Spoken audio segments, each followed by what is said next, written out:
Alright, so do you remember when Xbox Game Pass kind of felt like it had the best deal in gaming? I mean, it was all you can play, access to hundreds of games, day one releases, and cloud play for honestly what felt like pocket change in terms of the economics at the time.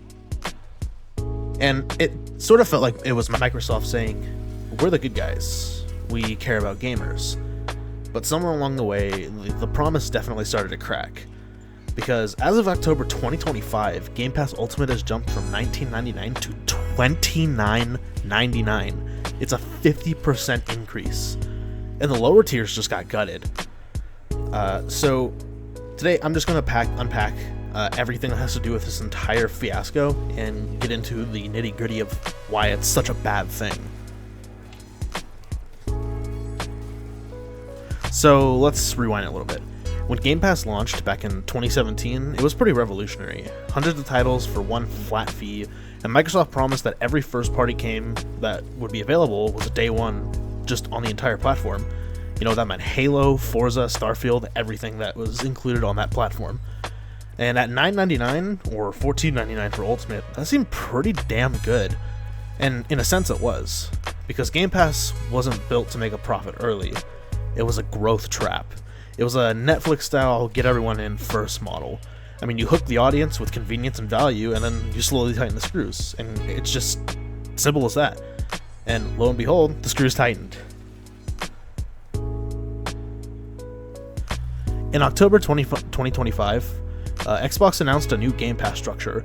Essential, which is the budget tier, would have no day one games and a very tight, limited extreme catalog.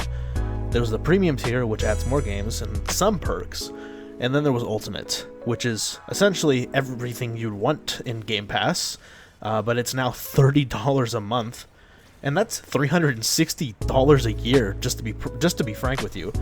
And honestly, Xbox's PR framing was super predictable.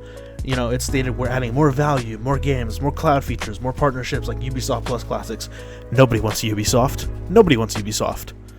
But, you know, people started quickly realizing something, that they didn't add $10 worth of value. They just locked what used to be standard behind a higher price. And, you know, it's not just the price, it's how Microsoft engineered the tiers to force players upwards. So, let's break down why people are calling this greedy and not just expensive. Previously, you can get day one first-party Game Pass releases, and now that privilege is exclusive to Ultimate. So if you're a fan of Call of Duty, Fable, Avowed, or Elder Scrolls, you either pay $30 or you just wait for you wait for a sale. That's not value, that's just coercion disguised as convenience, simply. There's no family plan. For years they teased the family plan. It was a single subscription for multiple accounts. You know, it was perfect for people who had a household of individuals that were on the Xbox platform, or on, you know, even on PC Game Pass. But obviously that's not the case. Also, I want to get into the artificial tier inflation. The essential tier sounds more affordable, but its catalog is heavily limited. You know, fewer new games, fewer cloud features. It's not really an option, it's a psychological anchor, and it's a cheap decoy that makes the expensive plan seem, you know, more reasonable by comparison. And also, there's the layoff hypocrisy. At the same time as this price hike, Microsoft laid off thousands of employees across Activision Blizzard, Bethesda, and internal Xbox game studios. And not to mention they killed Perfect Dark. I will never forgive them for that. So, while they're demanding more money from players, they're just cutting jobs and, you know, shuttering projects behind the scenes. And, you know, it's because of that, it's really not hard to see this as greed. But honestly, they have a monopoly leverage. You know, after buying up Bethesda, Activision, and dozens of studios, Microsoft basically controls one of the biggest game pipelines in the entire world. That consolidation gives them leverage to raise prices with little resistance. They don't even fear competition, because where else are you going to play Starfield or Call of Duty 2026 by day one, you know? And all of this comes after years of Xbox marketing itself as the pro-consumer alternative to Sony.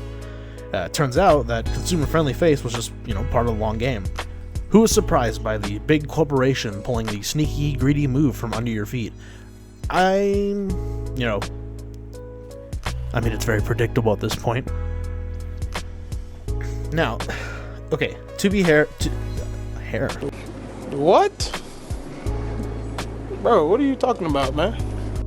To be fair, there is logic behind the greed. Game development is more expensive than ever, obviously. You know, AAA games can cost $200 to $300 million to make. And when you look at COD, even more money goes into those games. You look at GTA 6, I'm sure the budget for GTA 6 is close to the billion. But, you know, when you release them on a subscription service day one, that's a loss leader. For years, Microsoft subsidized Game Pass to build market share, and they were likely losing hundreds of millions annually. But now, after Activision and the deal with Microsoft had a massive portfolio expansion, the bill is due. And, you know, here's the catch. Microsoft isn't just a gaming company, they're a trillion-dollar tech giant whose investors demand consistent growth. So subscriptions aren't rising fast enough, the only alternative is to raise prices. But it's not about delivering value anymore, it's about extracting maximum revenue per user.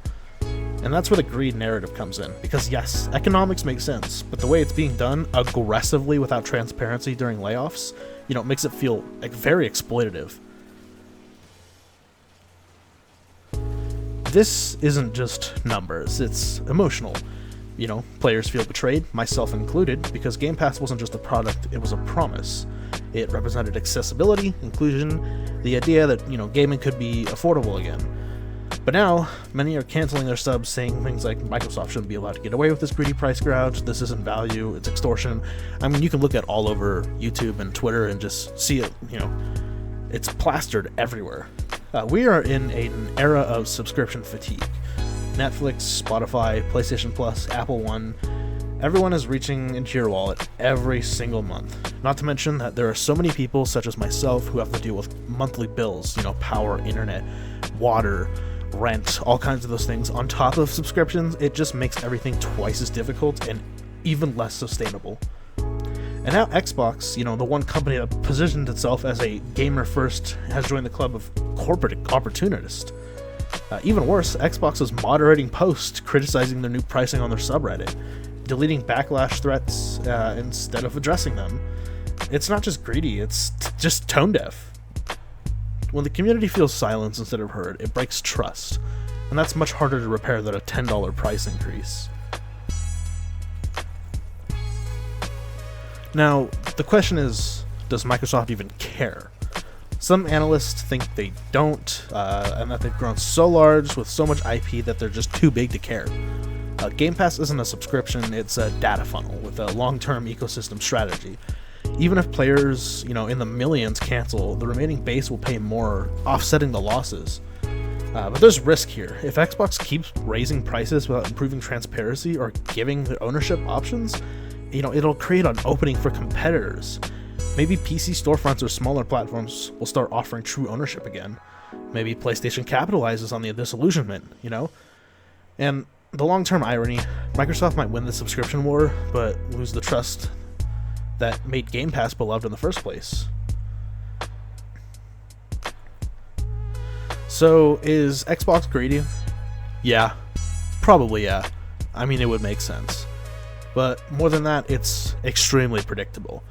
Every corporation that builds loyalty through cheap access eventually tests how far they can stretch it. Netflix did it, Spotify did it, and, you know, now it's Xbox's turn. The tragedy is that Game Pass used to symbolize the budget tier, consumer-friendly gaming. And now it's become another reminder that nothing stays fair once profit takes over. So if you're frustrated, you're not wrong.